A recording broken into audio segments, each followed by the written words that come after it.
தமிழ் குரல் நேயர்களுக்கு வணக்கம். இது ஒரு சிறப்பு நேர்காணல். நம்மோடு திமுகவினுடைய செய்தி தொடர்பாளர் திரு ராஜா தமிழ்மாறன் அவர்கள் வந்திருக்காங்க. வணக்கம். வணக்கம் தோழர். இன்னைக்கு அதிரடியான ஒரு நியூஸ் டைம்ஸ் ஆஃப் இந்தியா வெளியிட்டிருக்கிறாங்க. ஒரு மிகப்பெரிய டெண்டர் முறைகேடுகள் நடந்திருக்கு அப்படிங்கிறாங்க. அதுவும் குறிப்பா தலைமைச் செயலகத்துக்கு உள்ளேயே ஒரு பொதுப்பணித்துறைக்குள்ள யாருதுன்னு சொல்லுங்களேன். ஆதவர்ஜுனா நேரடியா முதலமைச்சர் அலுவலக டெண்டர் அப்படி சொல்லுங்க. முதலமைச்சருடைய அலுவலக டெண்டர் ஸ்ட்ரைட்டா டு தி பாயிண்ட். சும்மா அப்படி சுத்தி வரலான்னு பார்த்தேன்.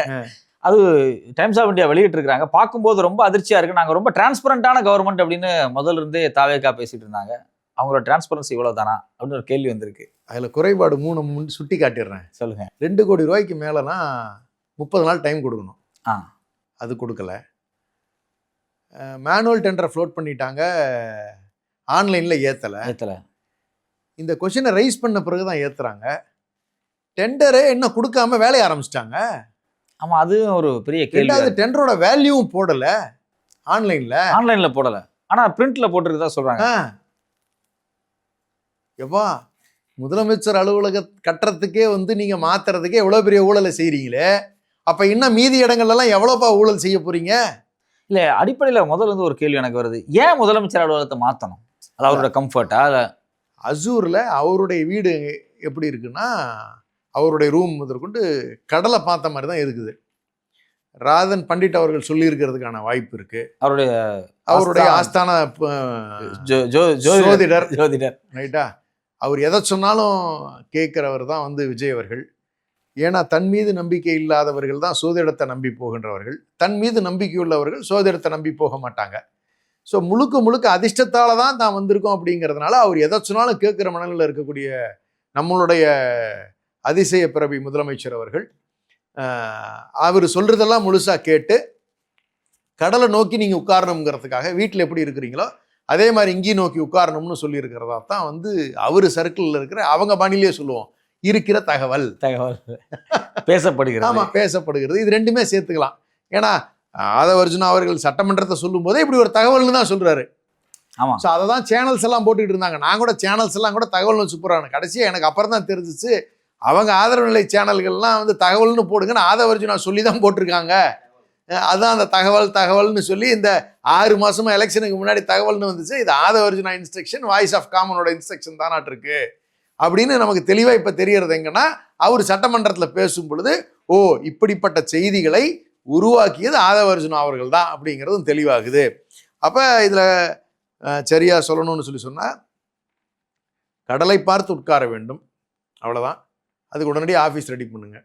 இல்லை, இந்த டெண்டரில் 15 days டைம் பீரியட் கொடுத்துருக்காங்க. அது சார் அதெல்லாம் டெண்டர்லாம் ஏற்கனவே ஆள்லாம் ஃபிக்ஸ் பண்ணிட்டாங்க சார். அவங்களுக்கு வேண்டப்பட்டவங்களை ஃபிக்ஸ் பண்ணிட்டாங்க. டெண்டருங்கிறத இப்போ பேருக்காக தான் நடந்திருக்கு. அவ்வளோதான், சிம்பிளாக க்ளோஸ் பண்ணிவிடுங்க. அதுக்கு மேலே பேசவே வேண்டாம். இவங்க தான் ஊழல் ஒழிக்கிறவங்களா? இவங்க தான் ப்ரொசீஜர் ஃபாலோ பண்ணுறவங்களா? இவங்க தான் டிரான்ஸ்பரண்ட்டாக இருக்கிறேன்னு சொல்கிறவங்களா? எந்த போய் டிரான்ஸ்பரன்சி? இதில் டிரான்ஸ்பரன்சிங்கிறது சுத்தமாக இல்லைங்கிறது தெரியுது. நீ எங்கேயோ ஒன்று நடந்தால் கூட பரவாயில்ல, முதலமைச்சருங்க, நீங்க யாரோ கிடையாது. ஒட்டுமொத்த இந்தியாவை இன்னைக்கு அதிசயமா பாக்குது இந்த அதிசய முதலமைச்சரை. அந்த அதிசய முதலமைச்சருடைய அலுவலகத்தினுடைய செயல்பாட்டை உருவாக்குகின்ற விதமே தப்பா இருக்குது. முதல் கோணல் முற்றிலும் கோணல் அப்படிதான் இதை எடுத்துக்க முடியும். வேற எப்படி நீங்க சொல்லுவீங்க? இல்லை, அவங்க தரப்புல இருந்து என்ன சொல்றாங்கன்னா 200 பேருக்கு மேல ஒரு நாளைக்கு சந்திக்க வர்றாங்க செக்ரட்டரியேட்டுக்குள்ளலாம். அதனால கொஞ்சம் கன்ஜஸ்டடா இருக்கும். அதனால 10வது மாடிக்கு போயிட்டா இல்லை, கரெக்ட். அதாவது கடந்த காலங்களில் முதலமைச்சர்கள் முக்கியமான கோப்புகள் பார்க்கறதுக்கு மட்டும்தான் நம்மளோட தலைமைச் செயலகத்துக்கு வருவாங்க. மீட்டிங் பார்த்தீங்கன்னா டிபார்ட்மெண்டல் மீட்டிங்ஸ் நடக்கும். இது 2க்கு வருவாங்க. மீதி நேரம்லாம் மாவட்டங்களில் சுற்றுப்பயணமும் சரி, கட்சி தலைமையகத்தில் கட்சி நிர்வாகத்தையும் பார்க்கின்ற வகையில் தான் கடந்த காலத்தில் இருக்கக்கூடிய அத்தனை அரசியல் தலைவர்களுமே இருந்தாங்க. அதை எல்லாத்தையும் ஒரு மாற்றமாக இன்னைக்கு விஜய் அவர்கள் எப்படி கொண்டு வந்திருக்காரு முதலமைச்சர்னு சொன்னால், தனக்கு இருக்கக்கூடிய முக்கியமான கோப்புகள் எல்லாம் கையெழுத்து போட வேண்டிய கோப்புகள், கையெழுத்து போட வேண்டிய துறைகளினுடைய அதிகாரங்களை எல்லாத்தையுமே பல்வேறு துறை அமைச்சர்களுக்கும் அதிகாரிகளுக்கும் பிரித்து கொடுத்துட்டாரு. அந்த கையெழுத்து போடுற வேலை கூட கடந்த பேரிடு மாதிரி ஒவ்வொரு ஃபைலாக செக் பண்ணிலாம் அவர் போடுறது கிடையாது. அதுக்கான ஜியோ சகோதரர் யாசர் எனக்கு அனுப்பிச்சு வச்சாரு. ஆமாம், அவர் பேசியிருந்தாரு. அந்த ஜியோ பார்த்தீங்களா? கையெழுத்து போடுறது தான் பார்த்து என்ன நடக்குதுன்னு துறை ரீதியாக செக் பண்ணி அதை கரெக்டாக நடக்குதான்னு வெரிஃபை பண்ணி அப்புறம் தான் முதலமைச்சர் கையெழுத்து போடணும்.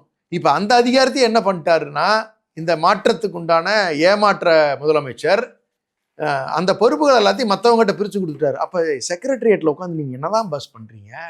அப்புறம் எதுக்கு அவ்வளோ பெரிய ரூம்? எது அதான் கேட்குறேனே. நீங்கள் இப்போ உட்கார்ந்துருக்கிற இடத்துக்கே உங்களுக்கு வேலை இல்லை, அப்புறம் எதுக்கு உங்களுக்கு இன்னொரு ரூமு? உங்களுக்கு எது கடலை பார்த்த மாதிரி ஒரு 5.5 கோடி ரூபா செலவு, ஆக்சுவலாக 11 கோடி ரூபா செலவுங்கிறாங்க. 5.5 கோடி ரூபா செலவில் உங்களுக்கு எதுக்கு மறுபடியும் ஒரு ரூமு? சரி, இப்போ இது ஒன்று போகுதுன்னு வச்சுக்கோங்களேன். நீங்கள் மற்ற துறை அதிகாரிகளுக்கு நீங்கள் வந்து சிஎம் செக்ரட்டரியில் இருக்கக்கூடிய இம்மீடியட் இருக்கக்கூடிய secretary 1, S1, S2, S3, S4, அப்புறம் முக்கியமான துறையினுடைய அதிகாரிகள், இப்போ அமைச்சர்கள் பார்க்க போகணும்னா கூட இங்கேருந்து அங்கே போகணும், இந்த பில்டிங்லேருந்து இந்த பில்டிங்ல அந்த பில்டிங்க்கு போகணும். எனக்கு இப்போ என்ன தோணுதுன்னா, இவர் கவுண்டமணி ஒரு படத்தில் நீ வேணா கல்வெட்டு எழுதி வச்சுட்டு அங்கே பக்கத்துலேயே அப்படியே உட்காந்துக்கன்னு செந்தில் அதை கிண்டல் அடிப்பாப்புலன்னு நினைக்கிறேன். அந்த மாதிரி நீ வேணா ரூம் அங்கேயே வச்சுட்டு அங்கேயே உட்காந்துக்க ஜாலியாக, அவ்வளோதான். ஏன்னா ஏற்கனவே அவர் பேரே வந்து இப்போ 9 AM to 5 PM சிஎம் ஆயிட்டாரு. Saturday Sunday holiday CM. இப்படி சிஎம் நான் என்றைக்குமே பார்த்தது இல்லைங்க தமிழ்நாட்டு வரலாறுல மட்டும் இல்லை, உலகத்திலேயே கேட்குறேன் நான். நீங்கள் எங்கேயாவது நீங்கள் நம்ம முதலமைச்சர் எனக்கு எவ்வளோ பெரிய கான்ட்ராடிக்ஷன் தெரியுமா? திரு முத்துவேல் கருணாநிதி ஸ்டாலின் அவர்களை காலையில் 5:30 மணிக்கு அவருடைய வேலை ஆரம்பித்தா நைட்டு 11 மணி வரைக்கும் வேலை போகும். முழுக்க முழுக்க மக்கள் பணியாக இருக்கும்.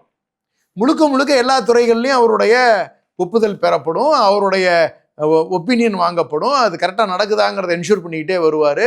பத்திரிகையாளர்களை சந்திப்பார். காலையில் வாக்கிங் போகும்போது கூட பார்த்தீங்கன்னா ராம் சாரு முக்கியமானவங்க வந்து ஒரு டிஸ்கஷன் போகும், ஃபீல்டில் என்ன நடக்குதுங்கிற ஒரு இன்புட்டை வாங்குவாங்க. அப்புறம் வீட்டுக்கு வந்து ரெடி ஆகிட்டு அதுக்கப்புறமா அமைச்சர்கள் முக்கியமான கட்சி வேலைகளை பார்த்துட்டு அப்படியே செக்ரட்டரியேட் வருவாங்க. செக்ரட்டரியேட் வந்த பிறகு அதனுடைய நிர்வாகத்தினுடைய டிபார்ட்மெண்டல் மீட்டிங்ஸ் இருக்கும். இந்த மீட்டிங்கில் முடிச்ச பிறகு மதியம் லஞ்ச் முடிச்ச பிறகு சாயந்தரம் வந்து கிளம்பி செக்ரட்டரியேட் நெசசிட்டி இருந்தால் வருவாங்க, இல்லை அறிவாலயம் போவாங்க, கட்சி வேலைகள் எல்லாத்தையும் பார்ப்பாங்க. நைட்டு திரும்ப வந்து வீட்டுக்கு வந்துடுவாங்க. 11-12 மணி வரைக்குமே அவங்களுடைய வேலைகள் ஓடிக்கிட்டே இருக்கும் தொடர்ச்சியாக. டைமே பத்தாது. ஆக்சுவலாக மினிஸ்டர்ஸ் எல்லாரும் ஆக்டிவாகவே இருந்துகிட்டு இருப்பாங்க. இப்போ என்னடான்னா இந்த முதலமைச்சருக்கு லிட்ரலாக வேலையே இல்லாத ஒரு முதலமைச்சர் இருக்கிறாருன்னா எனக்கு தெரிஞ்சு தமிழ்நாட்டு முதலமைச்சர் விஜய் அவர்கள் தான். நீங்கள் சொல்லும்போது முத்துவேல் கருணாநிதி ஸ்டாலின் அவர் சொல்லும்போது ஒரு முறை நம்ம பத்திரிகையாளர் இந்திரகுமார் வந்து அவரை மீட் பண்ணும்போது இரவில் தூங்க முடியல, உங்கள் வீடியோவை நான் பார்த்துக்கிட்டு இருக்கேன் அப்படின்னு சொல்லி ஒரு தடவை சொன்னப்போ அதை பெருமையாக அவர் எழுதி. அப்போ நைட்டு வந்து ஒரு யூடியூபர் அவங்க என்ன வீடியோ பேசுகிறாங்க, நம்ம கட்சியை பற்றி சமூகத்தை பற்றி என்ன பேசுகிறாங்க அவர் நைட்டு பார்த்துருக்காரு அப்படிங்கும்போது அது நமக்கு ஒரு பெரிய ஒரு விஷயமா நான் பார்க்குறேன். நான் அந்த அன்னைக்கு வந்து ரொம்ப ஆச்சரியமாக இருந்துச்சு. அவர் வந்து இந்திரகுமாரோட வீடியோஸ் அதை சொல்லி இதெல்லாம் பார்க்குறோம் அப்படின்னு சொன்னப்போ நீங்கள் சொன்ன மாதிரி எல்லா முதலமைச்சர்களுமே இதுக்கு முன்னாடி இருந்தவங்க ஒரு டைம் பவுண்ட் இல்லாமல் யார் யார் இருந்திருக்காங்கன்னு பாருங்களேன். பேர் நம்ம ராஜாஜி அவர்கள் இருந்தது, காமராஜர் இருந்தது இடத்துல, பேரறிஞர் அண்ணா இருந்த இடத்துல, முத்தமிழறிஞர் கலைஞர் ஐயா இருந்த இடத்துல, எம்ஜிஆர் இருந்த இடத்துல, ஜெயலலிதா அம்மையார் இருந்த இடத்துல. இல்ல முரண்பாடுகள் இருந்தாலும் ஜெயலலிதா எம்ஜிஆர் எல்லாமே கூட இந்த டைம் பவுண்ட் சில நேரம் பார்த்தா பழனிசாமியோட ஒருபடி மோசமா இருக்கிற ஒரு அமைச்சர் மாறல இவர் ஆயிட்டாரு. கொடுமையா இல்ல, நீங்க கற்பனையை பண்ண முடியல எப்படி இருந்த தமிழ்நாடு இப்படி ஆயிடுச்சு அப்படிங்கிற சொல்ற மாதிரிதான் வருது. நீங்க நீங்க நீங்க அவருடைய சரி என்னதான் ரோல் அவர் பிளே பண்றாரு அப்படின்னு பார்த்தா எந்த ரோலுமே அவர்கிட்ட இல்லை.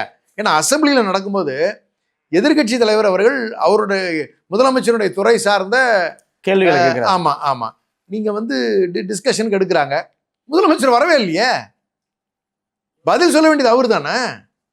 வெளியே போனதுக்கு அப்புறம் அவர் வராரு. என்ன அது? You are not taking any responsibility, you are not taking accountability. அப்படின்னா பொறுப்பை நீங்கள் எடுத்துக்கொள்ள மாட்டேன் என்கிறீர்கள்.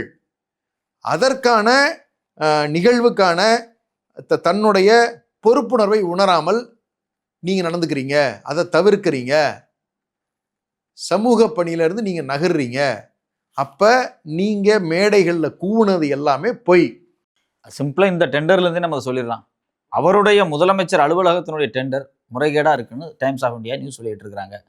வெளியிட்டு இது வரைக்கும் சட்டமன்றத்தில் கேட்டால் கூட ஆதவர்ஜன் என்ன சொல்கிறார் அப்படின்னா, ஏற்கனவே செக்ரட்டரி எல்லாம் மாற்றணும்னு எல்லாரும் விரும்பப்பட்டாங்க, ரொம்ப கன்ஜஸ்டடாக இருக்குது அப்படின்னு சொல்லி அதை சமாளிக்கிறாரே ஒழிய ஏன் டெண்டர் டிலே ஆச்சு அப்படிங்கிறத வந்து இது வரைக்கும் அவர் வந்து வெளிப்படையாக இல்லை. அவரு நீங்கள் அதோட நீங்கள் இன்னும் மோசமாக பாருங்களேன். ஒரு 3 விஷயத்தை நான் குறிப்பிட்டு காட்ட விரும்புகிறேன். நான் கடந்த 24 மணி நேரத்தில் 5 படுகொலை நடந்திருக்கு. இந்த 24 மணி நேரத்தில் காஞ்சிபுரம் மாவட்டம் படுநெல்லி கிராமத்தில் 2 படுகொலை, சிவகங்கை மாவட்டம் கொத்தகை கிராமத்தில் 25 வயது இளைஞர் கழுத்தை அரித்து படுகொலை. கடலூர் மாவட்டம் நெய்வேலியில் நரேஷ்குமார் என்ற இளைஞர் வெட்டிக்கொலை. சென்னை தியாகராய நகர் பகுதியில் உள்ள அடுக்குமாடி குடியிருப்பு வீட்டில் ராதா என்ற பெண் நகைக்காக கொலை என கடந்த 24 மணி நேரத்தில் 5 பேர் தமிழ்நாட்டில் படுகொலை செய்யப்பட்டிருக்கிறார்கள்.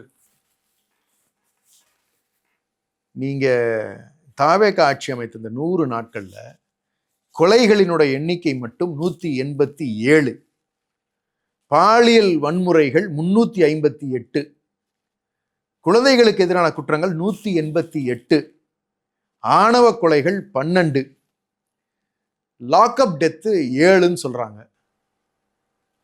என்னங்க ஆட்சி இது? 100 நாளினுடைய வேதனை பார்த்தீங்களா? ஐயா, நீங்க என்னமா சொன்னீங்க? ஆட்சிக்கு வந்த அடுத்த நிமிஷம் அப்படி நீங்க பெண்களுக்கு நம்ம பெரிய பாதுகாப்பு அரணா இருப்போம்னு சொன்னீங்க. இல்லை, அந்த சிங்கப்பெண் திட்டமெல்லாம் எங்கே போச்சுன்னு தெரியலையே. அதை யூனிஃபார்ம் கலர் மாற்றுறதோட சரி, யூனிஃபார்ம் மாற்றுறதோட சரி, ஸ்டிக்கர் மாற்றி ஒட்டினதோட சரி.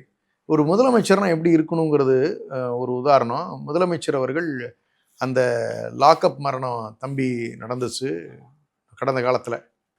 முதலமைச்சர் அக்கௌண்டபிலிட்டியும் ரெஸ்பான்சிபிலிட்டியும் எடுத்துட்டு கூப்பிட்டு அந்த பெற்றோர்கள்ட்ட சாரிமான்னார். தப்பு நடந்துருச்சு, இனிமேல் நான் நடக்காமல் பார்த்துக்கிறேன், அதிகாரிகள் மீது ஒரே நடவடிக்கை எடுக்கிறேம்மான்னு சொல்கிறாரு. அதான் அக்கௌண்டபிலிட்டி. அதை நீங்கள் மேடையில் ஏறி என்ன சொன்னீங்க? சாரி சொன்னால் போதுமா? சாரிமா அரசா அது?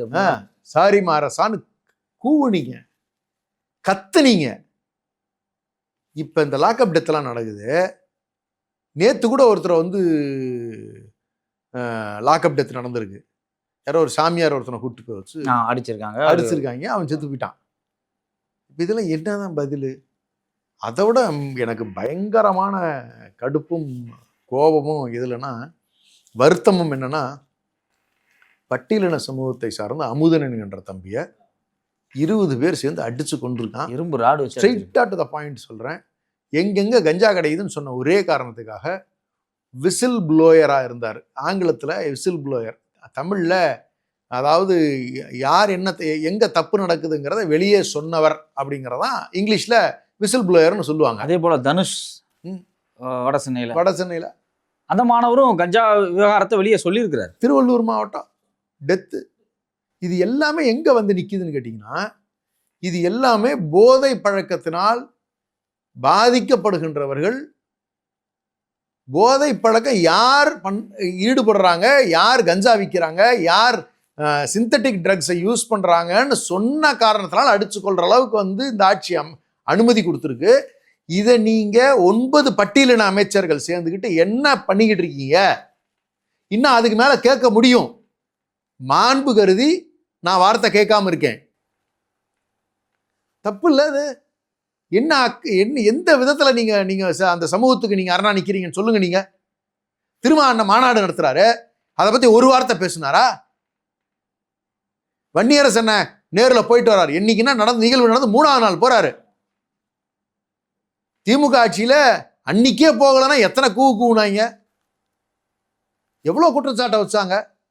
இன்னைக்கு அந்த குடும்பம் யாரை நம்புதுன்னா, எதிர்கட்சி தலைவரை, எங்க கழகத்தினுடைய திமுகவினுடைய இளைஞரணி செயலாளர் அண்ணன் உதயநிதி ஸ்டாலின் அவர்களை தான் நம்புதே ஒழிய அந்த அம்மாவும் அப்பாவும் உங்களை நம்பலையே. அண்ணன் ரஞ்சித் எங்க போனீங்க? டைரக்டர் ரஞ்சித் அவர்களே, இயக்குனரே, என்ன இயக்கிக்கிட்டு இருக்கீங்க? இப்ப ஏதாவது இயக்குங்க சார், கொஞ்சம் இயங்குங்க. நீங்களும் கொஞ்சம் மனசாட்சி வேண்டாமா உங்களுக்குலாம்? போய் பார்க்க வேண்டியது தானே. 20 பேர் இதை அதே சமூகத்தை சார்ந்த பள்ளிக்கல்வித்துறை அமைச்சர் சொல்றாரு, அது 2 குரூப்புக்கு உண்டான சண்டைங்கிறாரு. காவல்துறை கொடுத்த அறிக்கை சரிங்கிற. மனசாட்சி வேண்டாம், கொஞ்சமாவது மனசாட்சி வேண்டாம். இந்த பாவெல்லாம் சும்மா விடாது சார். பெற்றோர் ரொம்ப தெளிவா சொல்றாங்க. அந்த பெற்றோர் என்ன சொல்றாங்க அப்படின்னா, கேசவன் ஒரு வாத்தியார், அவர் தான் இதெல்லாம் போய் அந்த குரூப் கிட்ட சொல்லிட்டாரு, இவர் இந்த பையன் எழுதி கொடுத்தது அப்படின்னு அவங்க சில வார்த்தைகள் பேர் மென்ஷன் பண்ணி சொல்றாங்க. இது முழுக்க முழுக்க அந்த மாணவன் எங்க கஞ்சா கிடைக்குன்னு சொன்னதுனால நடந்த மரணம் தான். அதை சரி, ஓகே, தவறு நடந்துருச்சு. இது மாதிரி மாணவர்கள்ட்ட இருந்து சோர்ஸை எடுக்கும் போது அடுத்தடுத்த மாணவர்களுக்கு பாதிப்பு வராம எப்படி இதை எலிமினேட் பண்ணலாம் அப்படிங்கிறது குறித்து யோசிக்காம இதை போலீஸ்காரங்க சொன்ன ஸ்டேட்மெண்ட் அப்படியே நாங்க அப்படியே மூடி மறைக்க முயற்சி மூடி- பண்றாங்க. அதை ஒத்துக்க மாட்டேங்கிறாங்க. சட்டமன்றத்துல நேத்து எதிர்க்கட்சி தலைவர் அவர்கள் அண்ணன் உதயநிதி ஸ்டாலின் அவர்கள் இது விஷயமா கவன ஈர்ப்பு தீர்மானம் கொண்டு வர்றாங்க. அதை விவாதத்துக்கு எடுக்கின்ற நிலையில ஒரு ப்ராப்பரான பதில் கூட ஆப்போசிட்ல இல்லைங்க. அதுல மீண்டும் மீண்டும் இவங்க வந்து குரூப் கிளாஷ்னே சொல்றாங்க. அழகா சொல்றாரு, குரூப் கிளாஷ்னா இந்தாண்ட ஒரு 10 பேர் இருப்பான், அந்தாண்ட ஒரு 10 பேர் இருப்பான், இல்ல இந்தாண்ட ஒரு 50 பேர் இருக்கட்டும், அந்தாண்ட ஒரு 50 பேர் இருக்கட்டும், அடிச்சுக்கிட்டாங்கிறதான் இந்த ஒரு 2 கூட்டத்துக்கு உண்டான சண்டைன்னு சொல்லலாம். குரூப் கிளாஸுக்கு ஒரு காரணம் இருக்கும், ஒரு முன்பகை இருக்கும், முன்பகை இருக்கு, நெடுங்கால பகை இருக்கு. இதெல்லாம் அப்படி இல்லையே. ஒரு நபரை ஒரு குறிப்பிட்ட காரணத்துக்காக நீங்க அடித்து கொள்ளுகின்ற மனநிலை எப்போ வரும்னு சொன்னா, கஞ்சா எடுத்திருந்தாலோ அல்லது வந்து ஒரு தீவிர மது போதையில் இருந்தாலோ மனிதன் மனிதனாக இல்லாத நிலையில் மிருகமாக மாறி இருக்கக்கூடிய நிலையில் தான் அப்படி ஒருத்தனை அடிச்சு சக மனிதனை அடிச்சு கொல்ற மனநிலை வரும். ஸ்டூடெண்ட்ஸ் இல்லைன்னா ஸ்டூடெண்ட்ஸ் கிட்ட நம்மளே காலேஜ் எல்லாம் இருந்திருக்கோம். மாப்பிள 2 அடி அடிச்சிட்டானா கூட மாப்பிள போதுண்டா விட்றா போண்டா அதான் இனிமே பண்ண மாட்டானா அப்படின்னு 2 பேர் வந்து ஒதுக்குவான். ஆமா, நகர்த்தி விடுவோம், அந்த பிரச்சனை முடிஞ்சிடும் அல்லது திரும்ப அதோட நகர்ந்துடும். ஆனா இருந்து அடிச்சு கொல்ற அளவுக்கு வந்து போயிருக்குன்னு சொன்னா அவங்க எந்த மாதிரியான ஒரு வெறியில இருந்திருக்க முடியும்? இது வந்து இதை வந்து உண்மையிலேயே ஒரு தனி விசாரணை குழு போட்டு தனியா விசாரிச்சிருக்கணும். இது இங்க மட்டும் நடக்கல, கோயம்புத்தூர்ல 4 டெத் நடந்திருக்கு. ஆமா, நீங்க இது தொடர்ச்சியா வருது. இப்ப இந்த டெத் அத்தனையிலுமே எடுத்தீங்கன்னா எங்க இருந்து வருது எல்லாமே பாத்தீங்கன்னா எங்க நேரோ டவுன் ஆகுதுன்னா, மேக்சிமம் எல்லா காலேஜஸ்ல இருக்கிற சுற்று வட்டாரங்கள் வந்து சரி செய்யப்பட வேண்டும். இது போலீஸ்க்கு தெரியாமலாம் நடக்கிறதுக்கு வாய்ப்பே கிடையாது. இப்ப அந்த போலீஸ் துறை யாருக்கிட்ட இருக்குன்னா முதலமைச்சர்கிட்ட இருக்கு. முதலமைச்சர் நடவடிக்கை எடுக்க மாட்டேங்கிறாரு. என்ன விவாதத்துக்குள்ள நகருதுன்னு சொன்னா, அதை பத்தி பேச ஆரம்பிச்சா, அதை பத்தி சொன்னா ஒத்துக்க மாட்டேங்கிறாங்க இந்த ஆட்சியில. நீங்க 90 நாள் ஆயிருக்கு, என்ன நடவடிக்கை எடுத்திருக்கீங்கன்னா நாங்க இதெல்லாம் எடுத்திருக்கோம்னு சொல்ல தயாரா இல்லை அவங்க. உடனே அவங்க எங்க கொண்டு போறாங்கன்னா, போன ஆட்சியில சார் போன ஆட்சியில நடந்த நிகழ்வு அத்தனைக்குமே உரிய நடவடிக்கை எடுக்கப்பட்டிருக்கு. அவன் மேல கஞ்சா எடுத்ததுன்னா அதுக்கான வழக்கு போடப்பட்டிருக்கு. நீங்க போட மாட்டேங்கிறீங்க, நீங்க நடவடிக்கை எடுக்க மாட்டேங்கிறீங்க. 2க்கு வித்தியாசம் அதுதான். நாங்க தவறு இருந்தப்ப நடவடிக்கை கட்சிக்காரனால எடுத்திருக்கோம். நீங்க யார் மேலேயும் நடவடிக்கை எடுக்க மாட்டேங்கிறீங்க. யாரெல்லாம் உங்க கட்சி மேல ஊழல் குற்றச்சாட்டு சொல்றாங்களோ உங்க கட்சியில இருக்கிறவங்க சொல்றவங்களே நீங்க கட்சி விட்டு நீக்கிறீங்க. யாரெல்லாம் பாலியல் வன்கொடுமை உங்க கட்சிக்காரர்கள் மேல சொல்லுகிறார்களோ உங்க கட்சியில இருந்ததான் கம்ப்ளைண்ட் வருது, அவங்கள நீங்க கட்சி விட்டு நீக்கிறீங்க. இது வரைக்கும் தொடர்ச்சியா பல பெண்கள் வந்து குற்றச்சாட்டு முன் வச்ச தாவேகா பொறுப்பாளர்கள் அவங்களாம் கட்சி விட்டு நீக்கிறீங்க. ஆமா, அவங்களாம் நீங்க பொறுப்பாளர் இருக்கு, அந்த பெண்ணெல்லாம் நீக்கி விட்டாங்க. நீங்க ஒரு கேஸ்ல ஒருத்தனை நீக்கிருக்காங்க, அவன் சம்சாரத்துக்கு வேலை கொடுத்து கட்சி பொறுப்பு கொடுத்துட்டாங்க. அந்த மாதிரி பணத்தை வாங்கி கொடுத்து வைக்கிறது. இதுக்கு மேல என்ன பண்ணுவீங்க நீங்க? என்ன மனநிலையில் இருக்காங்க இவங்க? அப்ப யாரு வேணாலும் அதான் சொல்றேன்னு, தமிழ்நாடு இவ்வளவு மோசமா போகும் நீங்க வாழ்நாள்ல நான் கற்பனை பண்ணி பார்த்ததே இல்லை. அதாவது என்னன்னா, நம்ம வந்து நல்ல ஆரோக்கியமா போயிட்டு இருக்கோம். அடுத்த ரவுண்ட் வந்து கண்டிப்பா சொல்றேன், தமிழ்நாட்டினுடைய வளர்ச்சி அபரிதமாக இருக்கும்.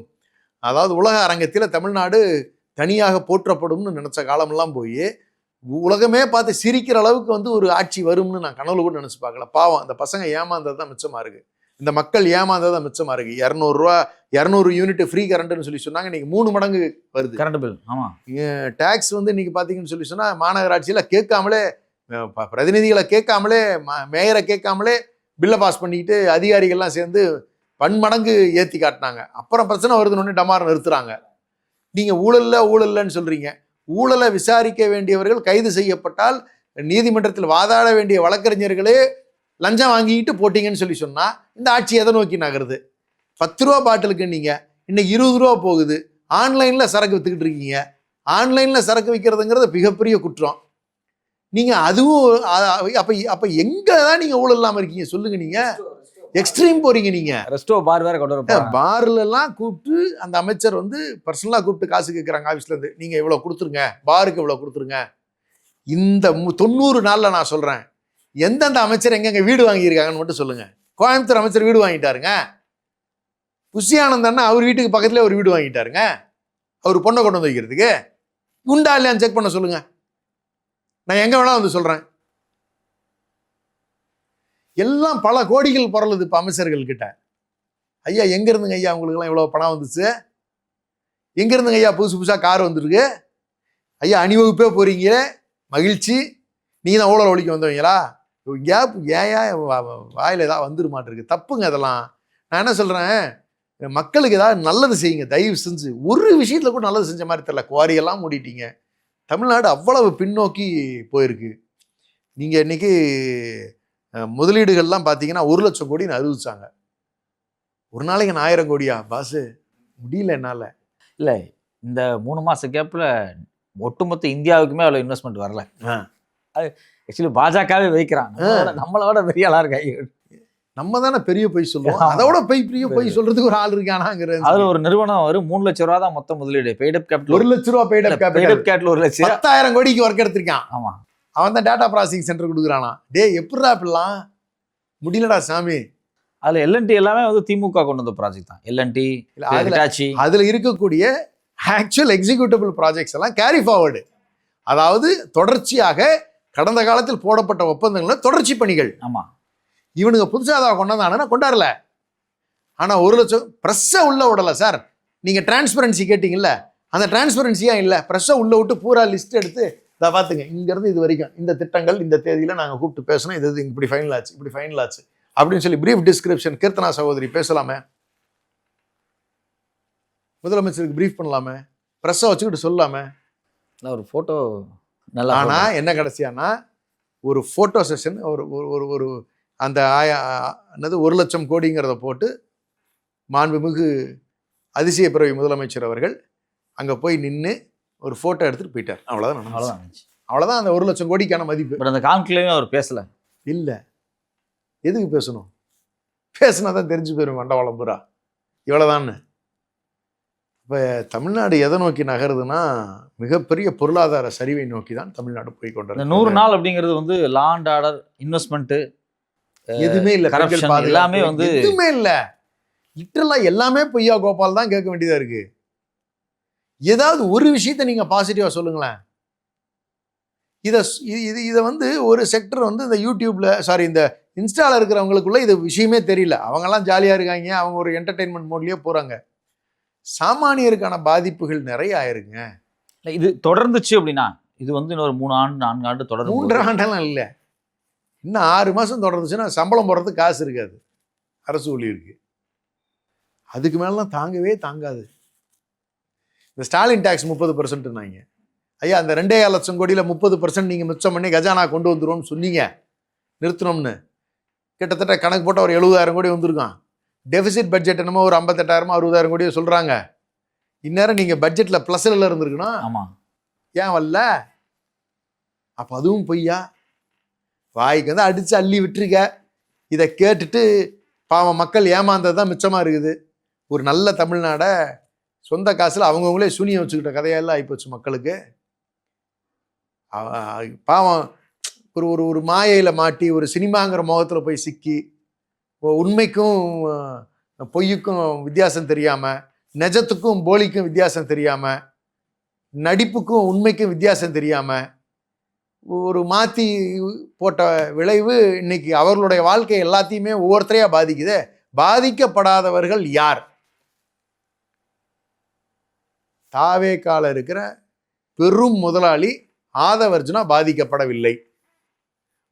முதல் போட்ட அமைச்சராக இன்னைக்கு எத்தனை ஆயிரம் கோடி வந்து அவர் வந்து செலவு பண்ணாரோ அதை விட அதிகமாக எடுக்கிற ஒரு துறையை போய் வச்சுக்கிட்டு, சகோதரி கீர்த்தனா அவர்களுடைய துறையும் அவருடைய கட்டுப்பாட்டில் இருக்கின்ற துறைதான் தொழில்துறையும் அவருக்கு வியாபாரமாக கொடுக்கப்பட்டிருக்கிறது. அப்ப பெரும் செல்வந்தர், மிகப்பெரிய செல்வந்தர் ஆவதற்கான ஒரு வாய்ப்பு. லாட்ரி மார்ட்டின் குடும்பத்தில் இருக்கக்கூடியவர்கள் ஏற்கனவே 10,000 கோடியில் புழக்கம் கண்டவர்கள் மீண்டும் அது 10,000 கோடி புழக்கத்துக்கான ஒரு நிலையா போய் ஹாப்பியா இருக்கிறாங்க. அதுல ஆன அமைச்சர்கள் எல்லாம் ஹாப்பியா இருக்கிறாங்க. முதலமைச்சர் அவர்கள் டபுள் ஹாப்பியா இருக்காரு. அவர் போஸ்ட் கிடைச்சாரு. அவர் சல்யூட்லாம் இப்படிலாம் பயங்கரமா இருந்துச்சு. அவரோட சல்யூட்டை தான் நான் சொன்னேன், வேற எந்த சல்யூட்டையும் நான் சொல்லல. அதை வேற ஞாபகப்படுத்தி நான் வேற எதையுமே நான் சொல்லல. சங்கம் பொறுப்பாகாது, நான் பர்சனல் டச் பண்ண விரும்பல. அவருடைய சல்யூட்டை நான் சொல்றேன். ஆனா ஒரே ஒரு விஷயம் நடந்துச்சு. சூரியனை பார்த்தப்ப அவருக்கு கண்ணு கூசுச்சு, பார்க்க முடியல அவர்னால. அது மட்டும் எனக்கு தெளிவா தெரிஞ்சிச்சு. முத்தமிழறிஞர் கலைஞர் அவர்களுடைய பேரை குறிப்பிட்டு சொன்ன பொழுது அவர் பேர் சொன்னதுக்கு இவர் இறங்கி மன்னிப்பு கேட்டார். இந்த 2 இடத்துலையும் அவருக்கு தன்னிலை கொஞ்சம் புரிஞ்சிருக்கும்னு நான் நம்புறேன். தப்பு, இது 2மே தப்பு. ஏன்னா இந்த நிகழ்வை சேர்த்து பதிவு பண்றேன். முத்தமிழறிஞர் கலைஞர் வீட்டுக்கு அரிசி கொண்டு போய் அவங்க வீட்டில இருந்து சகோதரர் விஜய் அவர்கள் அவங்க வீட்டில் போய் இருந்து பார்த்து கொடுத்துட்டு வர்ற வழக்கம் இருந்தவர். நான் கதையெல்லாம் சொல்லலை பாஸ்,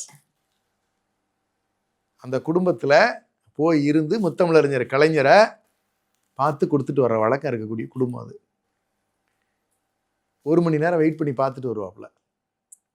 யாரை சொல்கிறேன்? முதலமைச்சர் விஜய் அவர்களை. உங்களுக்கு முதலமைச்சர் விஜய். ஆனால் அன்னைக்கு அந்த நடிகர் தம்பி விஜய் இருக்குல்ல, சந்திரசேகர் பையன், அந்த விஜய் வந்து கலைஞர் வீட்டுக்கு போய் இருந்து பார்த்து கொடுத்துட்டு வரோம். ஏன் இப்படி போச்சுங்கிறது இயற்கை தான் சொல்லணும். எப்படிப்பட்ட தேவையில்லாத சகவாசங்கள் சேர்ந்ததன் விளைவு, பாரதிய ஜனதாவினுடைய கைக்கூலியாக மாறியதன் விளைவு, இதெல்லாம் அவங்கள செய்ய தூண்டுது. அப்படிதான் இதை வந்து எடுத்துக்கணுமே வழிய வேற எப்படியும் சொல்றதுக்கான வழியா எனக்கு தெரியலை. மொத்தத்தில் தமிழ்நாடு சின்னாபின்னப்பட்டு நிற்கிறது. இது வந்து 100 நாளினுடைய ரிசல்ட்டு. எனக்கு பயமாக இருக்கிறது என்னன்னா, இன்னும் 1 வருஷத்தில் இதெல்லாம் எப்படிலாம் இன்னும் கேவலமாக மாறப்போகுதோ, என்னெல்லாம் கொடுமைகளை சந்திக்க வேண்டியிருக்கோ தமிழ்நாடு அப்படிங்கிறது உண்மையிலேயே வேதனையாக இருக்குது. ஆனால் இந்த இடத்துல ஒரு நல்ல விஷயம் என்ன நடந்திருக்கு அப்படின்னு சொன்னால், மக்கள் தங்களுடைய உணர்வுகளை, தங்களுடைய மனநிலையில் இருக்கக்கூடிய வேதனைகளை கொஞ்சம் கொஞ்சமாக இப்போ தான் பேச ஆரம்பிச்சிருக்காங்க. வருத்தத்தை பதிவு பண்ண ஆரம்பிச்சிட்டாங்க. அதனுடைய விளைவு சோசியல் மீடியாவில் அவங்களுக்குன்னு இருந்த இன்ஃப்ளூயன்சர்ஸ் இருந்தாங்கல்ல, அதெல்லாம் விட்டுட்டு ஓடிருச்சு. ஒன்றும் கூட இல்லை. கேள்விக்கு பதில் சொல்லி ஆகணும். Responsibility, accountability. பழசு போட்டதுக்கெல்லாம் பதில் சொல்லணும் இல்லை. இப்போ கொஞ்சம் பேர் பேசுகிற மாதிரி இருக்கிறது நமக்கு தெளிவாக பார்த்தாவே தெரியுது. சொல்லி வச்சு இந்த டைலாக் பேசிக்கிட்டு இருக்கு, நடிச்சுக்கிட்டு இருக்கு. ஒரே பேட்டர்ன்ல ட்ரை பண்ணுறாங்க. சேட்டலைட் மீடியா முதற்கொண்டு ஒரே பேட்டர்ன்ல தான். என்ன இதில் ஒரு சில மீடியாக்கள் அவங்க விலைக்கு வாங்கிட்ட காரணத்தினால, அவர்களுடைய முதலீடுகள் அதுக்குள்ளே வந்திருக்கிற காரணத்தினால அவர்கள்லாம் வந்து இவர்களுக்காக செய்தி போடுகின்ற வழக்கத்தையும் வச்சுக்கிட்டாங்க. அதாவது ஒரு 24/7 வேலை செய்கின்ற ஒரு நிறுவனம். நீங்கள் வந்து நியூ ஜென்ரேஷனாக வரக்கூடிய ஜென்ரேஷன் பீப்புளை அட்ரஸ் பண்ணுற ஒரு க்ரௌடு, அப்புறம் வதந்தியை பரப்பக்கூடிய சேனலு, இதெல்லாம் அவங்களோட இன்ஃப்ளூயன்ஸ் இருக்கிறதுனால கொஞ்சம் வந்து அவர்கள் சொல்லுவதற்காக வேலை பார்க்குற மாதிரி தான் வந்து தெரியுது. ஸோ உங்களுக்கு 24/7 வேலை செய்கின்ற நிறுவனமாக இருந்தாலும் சரி, இல்லை வந்து யங் ஜென்ரேஷனை ரீச் பண்ணுறதா இருந்தாலும் சரி, இல்லை வந்து உங்களுக்கு வதந்தியை பரப்புகின்ற செய்தி சேனலாக இருந்தாலும் சரி, இதெல்லாம் அவங்களுக்காக வேலை பார்க்குது அப்படின்னு நம்ம வந்து வச்சுக்கலாம். அவங்க வேலையை அவங்க செஞ்சுக்கிட்டு இருக்காங்க, காசு வாங்கியிருக்காங்க, இல்லை குவிதானே ஆகணும். பொறுத்திருந்து பார்ப்போம். அடுத்த இந்த பொறுப்பை அவர்கள் நாளைக்கு ஒரு மாதமோ 6 மாதமோ, ஒரு 6 மாதம் 1 ஆண்டுகளுக்கு பிறகு இந்த அரசினால் ஏற்படக்கூடிய விளைவுகளையும் இந்த ஊடகங்கள் பொறுப்பெடுக்குமா அப்படின்னு தான் பார்க்கணும். இவங்க என்ன தெரியுமா பண்ணுவாங்க, இன்னும் ஒரு 6 மாதம் போகட்டும், 1 வருஷம் போகட்டும், இந்த பக்கம் மேக்ஸிமம் சேச்சுரேஷன், இனிமேல் இதுக்கு முட்டு கொடுக்க முடியல, இதை சப்போர்ட் பண்ண முடியலண்ணா, அப்படியே திமுக பக்கம் சாஞ்சிக்குவாங்க. அண்ணே தெரியாமல் தப்பு நடந்துருச்சுண்ணே, ஏமாந்துட்டண்ணே அப்படின்னு இந்த பக்கம் உட்காந்து இந்த பக்கம் டீலிங்கு போட்டு அப்படியே சேனல் மாற்றி போடுகின்ற காலத்தையும் நம்ம பார்க்க தான் போகிறோம். ஏன்னா இது கடந்த காலத்தில் நம்ம பார்த்தது ஒன்றும் புதுசெல்லாம் ஒன்றும் இல்லை. ரொம்ப தூரம் இது போகாது. ஓரளவுக்கு தான் முட்டு கொடுக்க முடியும், ஓரளவுக்கு தான் ஒருத்தரை கையை பிடிச்சி தூக்கி விட முடியும், ஓரளவுக்கு தான் ஒருத்தர் புத்தி சொல்ல முடியும். இங்கே தான் கேட்குற மனநிலையிலே இல்லையே. நீங்கள் சகோதரருக்கு அவர் நம்மளுடைய புதிய தலைமுறை சேனலில் சகோதரரை கைது பண்ணும் பொழுதெல்லாம் அப்போ தான் சமசரனுக்கு கொஞ்சமாவது புரிஞ்சிருக்கும், ஏதோ தப்பாக இருக்க மாட்டிருக்கே அப்படிங்கிறதெல்லாம். சேனலில் நேற்று கூட ஒரு கட்டுரை எழுதியிருக்காரு. இல்லை அது அப்புறம் அது ஏதோ காரணங்கள் இருக்குது. அதாவது ஒரு மத ரீதியாக பார்க்குறாங்களா, இல்லை வந்து ஒரு சமுதாய ரீதியாக பார்க்குறாங்களா, ஒருத்தர் கூட்டு வந்து உட்கார வச்சாச்சுன்னு வேறு வழி கிடையாது, அவரை வந்து ஏற்கனவே இருக்குது. சரி, அது என்ன அரேஞ்ச்மெண்ட்டுங்கிறது அவங்களுக்கு தான் தெரிய வரும். அதுக்குள்ளே நம்ம வந்து விமர்சனத்துக்குள்ளே போக வேண்டாம். பட் ஆனால் நிகழ்வுகள் இப்படித்தான், சேனலை சந்திக்க வேண்டியதில்லை, டிவியை சந்திக்க வேண்டியதில்லை அப்படிங்கிற மனநிலைக்கு போயிட்டாங்க. முழுக்க சட்டமன்றமே எப்படி நடக்குதுன்னா, சிறுபிள்ளை விளையாட்டுத்தனமாக இருக்குது. பர்சனலாக மோட்டிவ்ஸ் பேசிக்கிற மாதிரி ப்ரொவோக் பண்ணிக்கிட்டே இருக்காங்க. மக்கள் பிரச்சனைகளை பேசுகிற மாதிரியே தெரில. இது என்ன ஆகுதுன்னு கேட்டிங்கன்னா, சேத்துல விளையாடுகின்ற ஏதோ நம்மளையெல்லாம் பிடிச்சி கீழே இழுத்து எங்கள் லெவலுக்கு வாங்கன்னு இழுத்து பிடிச்சி விளையாடுவதற்கான ஒரு முயற்சி சட்டமன்ற மாண்புகள் சேத்துல இருக்கக்கூடியவர்கள் நம்ம இழுத்து நம்மளே அசிங்கப்படுத்துகின்ற வேலைக்கு முயற்சி எடுக்கிறார்கள். எவ்வளவோ கண்ணியம் காத்தாலுமே 2 விதமான பேச்சு வருது. அவங்க பேசுறதுக்கு நீங்கள் ஏன் பேச மாட்டேங்கிறீங்க அப்படின்னா அந்த அளவுக்கு இறங்கி போய் பேச வேண்டிய கட்டாயம் அவையினுடைய மாண்பு கெட்டு போயிடும். அந்த இடத்துல மக்கள் பிரச்சனைகளை மட்டும்தான் பேசியிருக்காங்க. குறைந்தபட்ச நாகரிகம் உள்ளவர்கள் கலைஞர் அவர்களுடைய பெயரை தனிப்பட்ட முறையில் எம்ஜிஆர் அவர்கள் முன்னாடி உச்சரிச்சா கூட வந்து அவங்கள ஒதுக்கிடுவார். யாரு? எம்ஜிஆர். அப்படி ஒரு மாண்பு இருந்துச்சு. எதிரெதிராக இருந்தாலும் அந்த தலைவர்கள் மீது அவங்களுக்கு மேல இருந்த மரியாதை இருந்துச்சு. இன்னைக்கு அப்படியா இருக்கு? பார்த்து ரசித்து சிரிக்கிறதும் கிண்டல் அடிக்கிறதும். அந்த சின்ன பையன் அந்த ரமேஷ், மாண்புமிகு அறநிலையத்துறை அமைச்சர், எனக்கு வயசு கம்மிங்கிறதுனால நான் பையன்னு சொல்கிறேன், தப்பு இல்லை. முதலமைச்சர் வந்தால் எந்திரிச்சு நிற்கணும்னு ஒன்றுமே தெரியாமல், அறிதல் இல்லாமல், புரிதல் இல்லாமல், அறிவு இல்லாமல் உளறதெல்லாம் நம்ம என்ன போய் சொல்ல முடியும்? அவை மாண்புல சபாநாயகர் தான் முதன்மை, மற்றவர்கள்லாம் சட்டமன்ற உறுப்பினர்கள். இவர் வந்து அவர் எந்திரிச்சு நிற்கணும்லாம் எந்த கட்டாயமும் கிடையாது. ஒரே ஒருத்தருக்கு மட்டும் தான் எந்திரிச்சு நிற்பாங்க. யாருக்கு? சபாநாயகருக்கு. அவர் அதனால தான் அவருக்கு உச்சமாக சீட்டு. முதலமைச்சர் வந்தால் எந்திரிச்சு நிற்கணும்னு எந்த ரூல் புக்கில் இருக்கு? படித்து தொலைங்கிறானா? எவன் படித்தான்? அதில் யாருமே படிக்கலிங்க. நான் இப்போ சொன்னது, நான் படிப்பு கல்வியை கூட நான் சொல்லலை. நீ அவைக்கு தேர்ந்தெடுக்கப்பட்டு விட்டீர்களே, நீங்கள் தயவுசெய்து கிளாஸ்லாம் எடுத்தாங்கன்னு சொன்னாங்க. சட்டமன்றத்துக்கு போகிறதுக்கு முன்னாடி 1/2 நாள் கிளாஸு, 2 நாள் கிளாஸு, என்ன பண்ணணும் என்ன பண்ணக்கூடாதுன்னு சொல்லித்தராங்கன்னு சொன்னாங்க. இந்த அவை மாண்பை தயவு செஞ்சு இவங்க இந்த அமைச்சர்லாம் இருக்கக்கூடியதா படிச்சிருக்காங்களா? சுத்தமாக படிக்கலன்னு தெரியுது. எல்லாம் பர்சனல் அட்டாக்கு, பர்சனல் கான்வர்சேஷன்ஸு. இன்னும் சிறுபுள்ளத்தனமாக இப்படி பண்ணிட்டு இருக்கீங்க. மக்கள் பிரச்சனை எடுத்து பேசுங்க, ஆனால் எந்த மக்கள் பிரச்சனையும் பேச மாட்டேங்கிறீங்க. ஆரோக்கியமான விவாதமே நடக்க மாட்டேங்குது. அந்த அந்த அவையினுடைய மாண்பு இவ்வளவு கீழ்த்தரமாக வரலாற்றில் போன பதிவே இல்லை. நீங்கள் இன்னொரு 50 வருஷம் கழிச்சுலாம் நீங்கள் ஒரு 10 வருஷம் கழிச்சு நீங்கள் எடுத்து வச்சுக்கோங்களேன். நீங்கள் இந்த பர்டிகுலர் பீரியடை வந்து பிளாக் டேஸ் ஆஃப் தமிழ்நாடு, அதாவது பிளாக் பீரியட் ஆஃப் தமிழ்நாடு அப்படிங்கிற ஒரு துக்ளக் தர்பார் ஆட்சி நடந்த மாதிரி தான், punch of idiots who ruled Tamil Nadu. இந்த மாதிரியான பதிவுகள் எழுதி வச்சுக்கோங்க. ஃபியூச்சர் ரெக்கார்ட்ஸில் நிற்க போகுது. இவங்க செயலெல்லாம் அதை நோக்கி தான் நகர்ற மாதிரி எனக்கு என்னமோ தெரியுது. கடந்த காலத்தில் இப்படி இருந்ததே கிடையாது. தமிழ்நாட்டில் இப்படி இருந்தது கிடையாது. எனக்கு மற்ற மாநிலங்களை பற்றி எனக்கு கவலை இல்லை. நான் அதை பற்றி கமெண்ட் கூட நான் பண்ண விரும்பல. தமிழ்நாடு இவ்வளவு மோசமாக இருந்த வரலாறு கிடையவே கிடையாது. அட்லீஸ்ட் ஏதாவது கற்றுக்குவாங்கன்னு நினச்சேன். அந்த மனநிலையில் கூட இவங்க இல்லை. ஒரு பவுடர் போடுற அமைச்சர்னு இப்போ, அதாவது அவருக்கு என்ன கேட்குறாரு, அப்போ அந்த பிரிவில் கிடச்சிச்சான்னு கேட்குறாரு. அப்போ ஒத்துக்கிறியான்னு கேட்டால் அதுக்கு பதிலும் இல்லை. நீங்கள் அதெல்லாம் நீங்கள் வந்து கேட்கறது, இந்த நிகழ்வுக்கு, இந்த கொடுமையான படுகொலை மீது நடவடிக்கை எடுங்கள், இதுக்கு பதில் சொல்ல மாட்டேங்கிறீங்க. சரி, எடுக்கிறோன்னு சொல்லுங்க, கடுமையான திட்டங்களை உருவாக்குறோன்னு சொல்லுங்க, ஆதரவு கொடுங்கன்னு கேளுங்களேன் ஆரோக்கியமா. ஏன் அந்த விவாதத்துக்குள்ள வர மாட்டேங்கிறீங்க? உடனே பர்சனல் கிரிட்டிசிசத்துக்குள்ள போறீங்க, தனிநபர் விமர்சனங்களுக்குள்ளே ஏன் நகர்றீங்க? இவங்க இந்த எம்எல்ஏக்கள், தாவேகா எம்எல்ஏக்கள், நாங்கள் 107 பேர், உங்க 107 பேர்த்தோட வண்டவாளத்தை பேசினா எவ்வளோ அசிங்கமா இருக்கு தெரியுமா? ஒவ்வொருத்தரோட ஹிஸ்டரி அந்த ஊர்ல இருந்து எடுத்து பேசணும்னா, அந்த அமைச்சர் என்ன பண்ணியிருக்கிறாரு? மரிய வில்சனை பத்தி பேசுனா அவரு தான் அமைதி வழியா? உருட்டுக்கட்டை எடுத்துக்கிட்டு துரத்தி அடிச்சாப்ல. அன்பு வழி அமைதி வழியா? என்னையாது 15,000 கோடி கஜானால கொண்டு வந்து சேர்த்துனீங்கன்னா அடுத்து விளக்கம் கேட்ட உடனே அது வந்து நான் என்ன சொல்ல வர்றேன்னா அது வந்து அப்புறமா இழுத்தீங்களே, ஏன்? இப்ப இதுதான் அமைதி வழி, அன்பு வழி எல்லாமா? என்னங்க கொடுமை! ஒருத்தருக்கு கூட ப்ராப்பர் பேக்ரவுண்டு கிடையாது. அந்த நவல்பட்டு விஜி ஒரு லூசு, அதாவது கிட்டத்தட்ட சொன்னால் அந்த வார்த்தையை சொல்லக்கூடாது, ஒரு போலி பட்டாவை கொடுத்தாங்கன்னு சொல்லி கவான்னு கத்துறாப்புல சட்டமன்றத்தோட. உட்காரியாங்கிறாப்புல சபாநாயகர். கிட்டத்தட்ட ஏதாவது தப்பா பேசிக்கிட்டு இருக்க, உட்காரியா கேட்கலையே, என்ன கட்டுப்பாட்டில் இருக்காங்கன்னே தெரியலையே.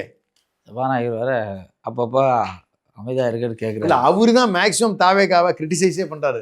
நீங்க ரெக்கார்டு எடுத்துட்டீங்க, ஃபியூச்சர்ல எத்தனை முறை வந்து சபாநாயகர் அவர்கள் தாவேகாவினரை அமருங்கள்னு, இது அவை குறிப்பில் ஏற்கப்படாதுன்னு சொன்னார்னு எடுத்தீங்கன்னா வரலாறுலேயே அதிகமான முறை இந்த சபாநாயகர் சொன்னது தான் இருக்கும். ஒரு ஆளுங்கட்சி அதிகமான முறை திட்டு வாங்கினது எந்த கட்சியா இருக்குன்னா இந்த கட்சியா தான் இருக்கும். எனக்கு அப்படிதான் தோணுது. நான் அப்படிதான் பாக்குறேன். ரெண்டாவது என்ன, கேமரா மட்டும் சிஎம் நோக்கி திருப்ப மாட்டேங்கிறாங்க.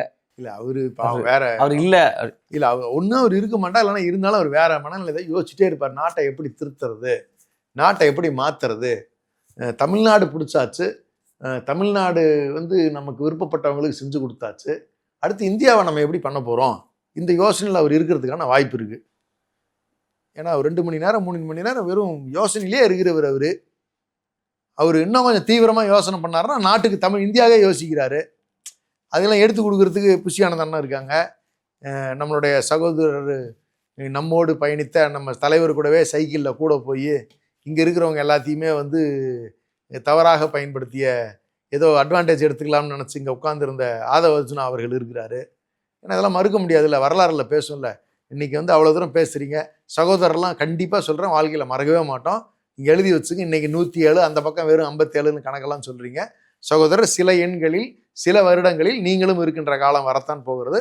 அன்னைக்கு நீங்கள் எங்கே இருப்பீங்க, அதனுடைய விளைவுகள் என்னவா இருக்க போகுது அப்படிங்கிறதெல்லாம் வருங்காலத்தில் வரலாறுல நிறைய பாடம் எல்லோரும் கற்றுக்கொள்ளுகின்ற சூழல் வந்துதான் தீரும். அந்த நிலையில் அவர்களையும் என்ன பண்ணுறாங்கன்னு பார்க்கலாம். ரொம்ப ஒரு விரிவான இன்டர்வியூ. இந்த 100 நாளில் என்னென்ன நடந்திருக்கு, டெண்டரில் ஆரம்பித்து சட்டமன்றம் வரைக்கும் கொண்டு வந்து முடிச்சிருக்கிறீங்க. ரொம்ப நன்றி உங்கள் நேரத்துக்கும் கருத்துக்கும். நன்றி தோழர்.